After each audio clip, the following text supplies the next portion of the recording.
ಓಂ ಶ್ರೀ ಗುರುಭ್ಯೋ ನಮಃ. ಹರಿ ಓಂ. ಸ್ವಾಮಿ ವಿವೇಕಾನಂದರು ಯಾಕೋಹಾಮದಿಂದ 10ನೇ ಜುಲೈ 1893 ಅಳಸಿಂಗ ಪೆರುಮಾಳ್, ಬಾಲಾಜಿ, ಜೀಜಿ ಮತ್ತು ಇತರ ಮದ್ರಾಸಿನ ಸ್ನೇಹಿತರನ್ನು ಉದ್ದೇಶಿಸಿ ಬರೆದ ಒಂದು ಪತ್ರ ಈ ರೀತಿ ಇದೆ.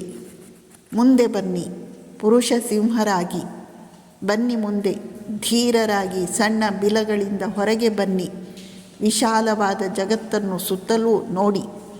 ಇತರ ರಾಷ್ಟ್ರಗಳು ಹೇಗೆ ಮುಂದುವರಿಯುತ್ತಿವೆ ಎಂಬುದನ್ನು ನೋಡಿ. ನೀವು ಮಾನವರನ್ನು ಪ್ರೀತಿಸುವಿರೇನೋ? ನಿಮ್ಮ ದೇಶವನ್ನು ಪ್ರೀತಿಸುವಿರೇನೋ? ಹಾಗಾದರೆ ಬನ್ನಿ, ಉತ್ತಮವಾದ ಭವ್ಯ ಜೀವನಗಳ ಆದರ್ಶಗಳಿಗೆ ಹೋರಾಡೋಣ. ನಿಮ್ಮ ಪ್ರಿಯ ಸ್ನೇಹಿತರು, ಹತ್ತಿರದ ಬಂಧುಗಳು ಕಂಬನಿಗರೆದರೂ ತಿರುಗಿ ನೋಡಬೇಡಿ. ಎಂದಿಗೂ ಹಿಂತಿರುಗದಿರಿ. ಯಾವಾಗಲೂ ಮುಂದೆ ಮುಂದೆ.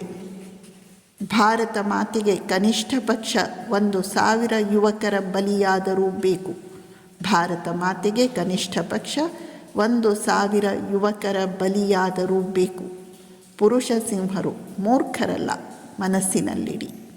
ಬಡವರಲ್ಲಿ ಅನುತಾಪವನ್ನು, ಹಸಿದ ಹೊಟ್ಟೆಗೆ ಹಿಟ್ಟನ್ನು, ಜನಸಾಮಾನ್ಯಕ್ಕೆ ತಿಳುವಳಿಕೆಯನ್ನು ಕೊಡುವಂತಹ ನೂತನ ಸಂಸ್ಥೆಯನ್ನು ಉಂಟು ಮಾಡುವುದಕ್ಕಾಗಿಯೂ, ನಿಮ್ಮ ಪೂರ್ವಿಕರ ಕಿರುಕುಳದಿಂದ ಪಶು ಸಮಾನಕ್ಕೆ ಇಳಿದವರನ್ನು ಮಾನವರನ್ನಾಗಿ ಮಾಡುವುದಕ್ಕಾಗಿಯೂ ಪ್ರಾಣ ಹೋಗುವವರೆವಿಗೂ ಹಿಂಜರಿಯದೆ ಹೋರಾಡುವ ಸ್ವಾರ್ಥತ್ಯಾಗಿಗಳಾದ ಯುವಕರನ್ನು ನಿಮ್ಮ ಮದ್ರಾಸು ನಗರ ಎಷ್ಟು ಕೊಡಬಲ್ಲದು?